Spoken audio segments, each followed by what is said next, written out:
Mantan juru bicara Komisi Pemberantasan Korupsi Febri Diansyah prihatin koruptor alias garong uang rakyat yang merajalela di masa pemerintahan Presiden Joko Widodo.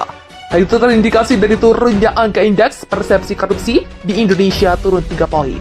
Febri mengungkapkan hal tersebut saat berbincang-bincang dengan Akbar Faisal pada tayangan video pada kanal AF Engkau Nusur dikutip Galamedia Selasa 5 Oktober 2021. Febri Diansyah pun mengungkapkan dua penyebab hal tersebut. Disebutkan ada 9 faktor penyebab turunnya IPK di Indonesia. Namun ada 2 faktor yang angkanya paling rendah di Indonesia. Pertama, rule of law. Masyarakat internasional ini nggak percaya penegakan hukum di Indonesia bersih dari korupsi. Begitulah katanya. Untuk masalah kedua yakni politik dan elektoral. Ia mengaku sempat mengikuti perbincangan dengan sejumlah petinggi parpol di Indonesia secara tertutup. Hal itu dilakukan agar pembicaraan bisa lebih terbuka. Dari pertemuan tersebut lanjut dia, terkuak sejumlah masalah di parpol. Ada seorang ketua DPP dari parpol tertentu mengungkap soal pendanaan partai politik. Dia mengatakan, kami ini mau berubah, tapi contoh yang paling sederhana. Dalam penyelenggaraan kongres partai siapa yang membiayai? Dari APBN tak cukup, sumbangan gaji partai tak cukup. Begitu ujarnya. Sehubungan hal itu, ia menilai selayaknya kegiatan atau kebutuhan utama ada dukungan anggaran dari pemerintah yang bisa dipertanggungjawabkan. Syaratnya harus transparansi dan akuntabilitas. Begitu ujarnya. Febri pun menyurati soal rekrutmen kader parpol. Ia mengungkapkan ada sejumlah orang yang bukan kader dari bawah namun bisa masuk parpol tertentu, bahkan langsung dipercaya menduduki posisi penting. Ini kan sebenarnya merusak partai sebenarnya. Begitulah katanya. Begitupun pada pemilihan kepala daerah. Terkadang parpol tidak mengusung kadernya melainkan sosok lain sehingga hal itu tentunya sangat rentan terjadinya transaksional hingga bisa berdampak hal-hal yang tidak baik. Begitulah katanya. Warga Indonesia diminta jangan percaya sama Jokowi dan Ganjar Pranowo. Pigai, mereka merampok kekayaan kita. Sosok aktivis HAM Natalius Pigai menyebutkan warga Indonesia sebaiknya diminta jangan percaya dengan orang Jawa Tengah seperti Jokowi dan Ganjar Pranowo. Menurut mantan komisioner Komnas HAM itu, gara Jokowi dan Ganjar Pranowo disebut-sebut sebagai orang yang mencuri kekayaan, membunuh, dan mempermalukan bangsa Papua dengan rasisme. Kemudian Natalius Pigai mendandaskan bahwa masyarakat Papua termasuk dirinya sendiri bukanlah orang yang bisa diremehkan.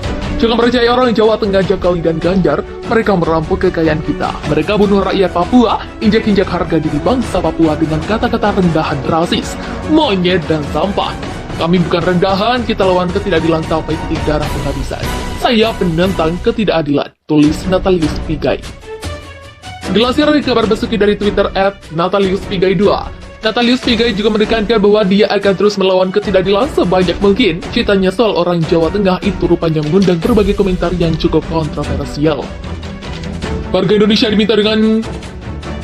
Indonesia diminta jangan percaya sama Jokowi dan Ganjar Pranowo.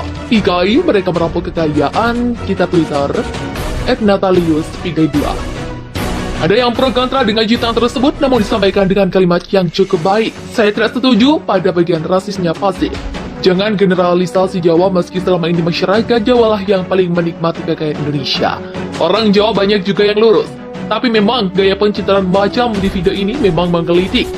Semoga orang Papua tidak kembali termakan citra. Tulis komentar dari akun @latongki. Haters dan fans itu biasanya sangat dibutuhkan oleh para peselancar untuk membantu gelombang yang dibutuhkan seorang para peselancar mencapai tepian pantai. Hater dan fans tetap di posisinya sedang peselancar dielu-elukan sembari memuncratkan sampainya ke hater dan fans tersebut. Tulis komentar dari akun @liknumnare.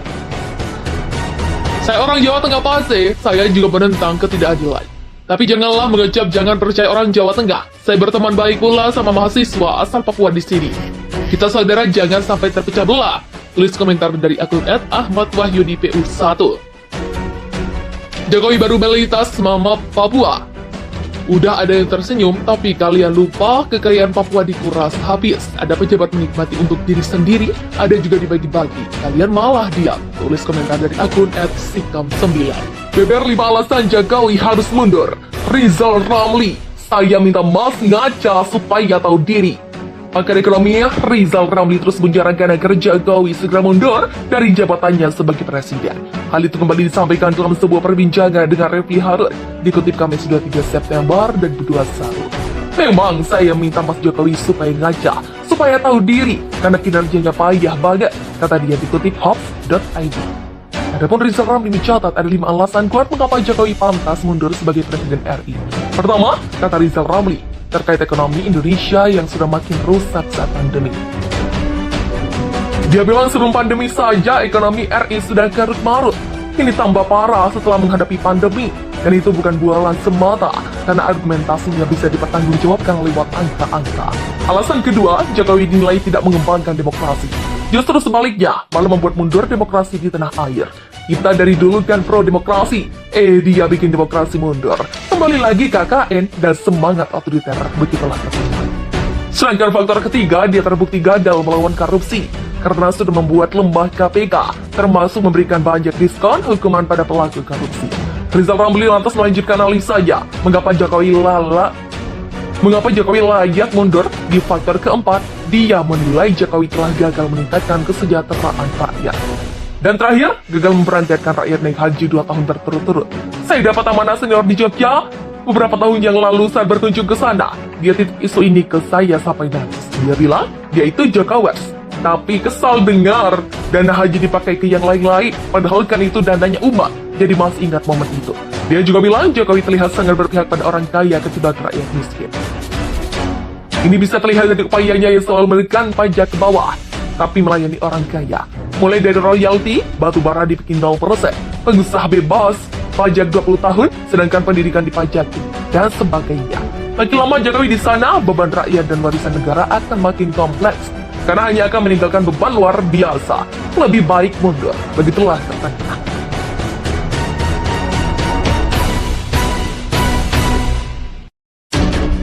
Mantan juru bicara Komisi Pemberantasan Korupsi Febri Diansyah prihatin koruptor alias garong uang rakyat kian merajalela di masa pemerintahan Presiden Joko Widodo.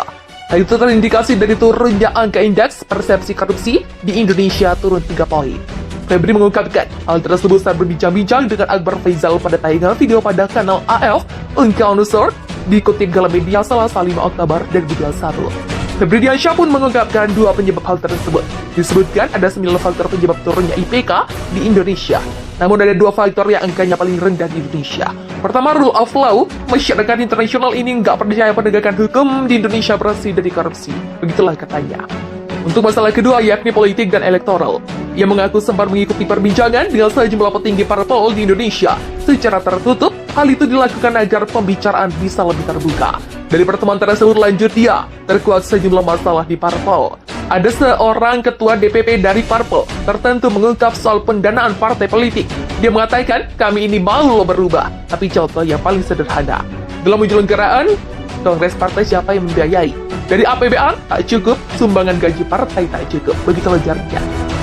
Sehubungan hal itu, ia menilai selayaknya kegiatan atau kebutuhan utama ada dukungan anggaran dari pemerintah yang bisa dipertanggungjawabkan. Syaratnya harus transparansi dan akuntabilitas, begitu ujarnya. Febri pun menyurati soal rekrutmen kader parpol. Ia mengungkapkan ada sejumlah orang yang bukan kader dari bawah namun bisa masuk parpol tertentu, bahkan langsung dipercaya menduduki posisi penting. Ini kan sebenarnya merusak partai sebenarnya, begitulah katanya. Begitupun pada pemilihan kepala daerah. Terkadang parpol tidak mengusung kadernya melainkan sosok lain sehingga hal itu tentunya sangat rentan terjadinya transaksional hingga bisa berdampak hal-hal yang tidak baik. Begitulah katanya. Warga Indonesia diminta jangan percaya sama Jokowi dan Ganjar Pranowo. Pigai, mereka merampok kekayaan kita. Sosok aktivis HAM Natalius Pigai menyebutkan warga Indonesia sebaiknya diminta jangan percaya dengan orang Jawa Tengah seperti Jokowi dan Ganjar Pranowo. Menurut mantan komisioner